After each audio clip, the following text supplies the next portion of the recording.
Dan Allah Subhanahu wa taala ceritakan dalam Al-Qur'an, di antara dalam surat Al-A'raf, tentang dua model manusia yang kesudahannya berubah 180 derajat daripada awal kehidupannya. Yang pertama adalah kisah para penyihir Fir'aun. Para penyihir Fir'aun. Mereka bertahun-tahun sebagai penyihir. Kemudian mereka diundang oleh Fir'aun untuk berduel dengan Musa, utusan Allah Subhanahu wa taala. Ada yang mengatakan mereka ratusan, ada yang mengatakan mereka ribuan.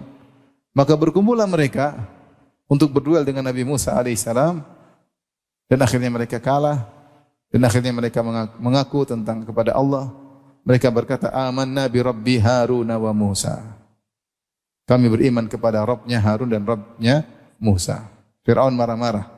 Amantu lahum qabla an adzana lakum innahu lakabirukum alladzi 'allamakumus sihr.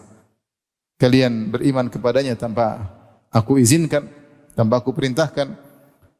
Sungguhnya Musa itu guru kalian, kalian hanya kerjasama. Ini sandiwara. Jadi Fir'aun itu pintar ngomong ya. Ketika penyihirnya kalah, dia ngomong di hadapan rakyatnya, ini kerjasama, drama. Musa gurunya, ini semua apa? Murid-muridnya.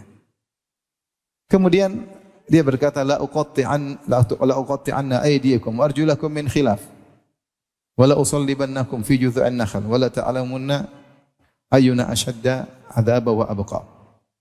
Kata dia, aku akan siksa kalian, aku potong secara berselisih, itu kaki kanan dengan tangan kiri, atau tangan kanan dengan kaki kiri, kemudian aku salib kalian, itu aku ikat di tiang. Tapi mereka bertahan dan mereka berkata, ya afrik alaina sabra wa tawaffana muslimin.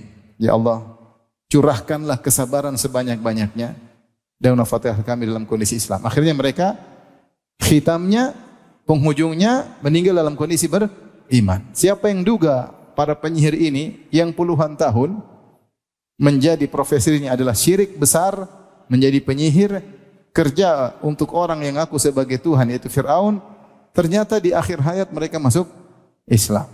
Kemudian mereka tewas dibunuh oleh Fir'aun, mati syahid. Mereka Islam mereka tidak sampai 1 hari. Terus kemudian mereka masuk apa? Surga. Siapa yang duga akan hal itu? Tidak ada yang tahu.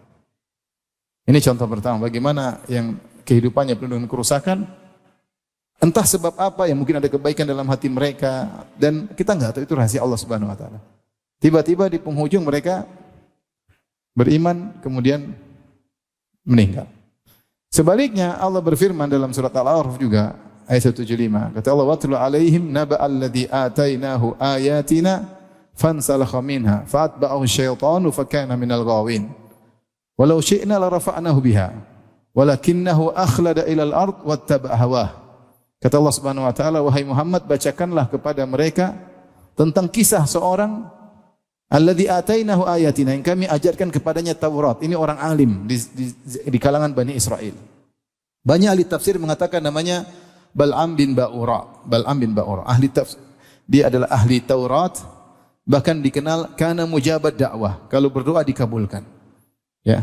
Zahirnya ulama, doanya dikabulkan. Tetapi ternyata di penghujung hayatnya dia keluar dari ajaran yang benar. Fansalakha minha, maka dia keluar dari ayat-ayat Allah Subhanahu wa taala. Insilah itu sebagian ulama mengatakan seperti ular yang keluar dari kulitnya. Fansalakha minha. Fa'atba'u syaitan, maka begitu dia keluar dari ayat-ayat Allah, syaitan mengikutinya, ya. Fakana minal ghawin, maka kemudian syaitan semakin memacunya, akhirnya termasuk orang yang sesat.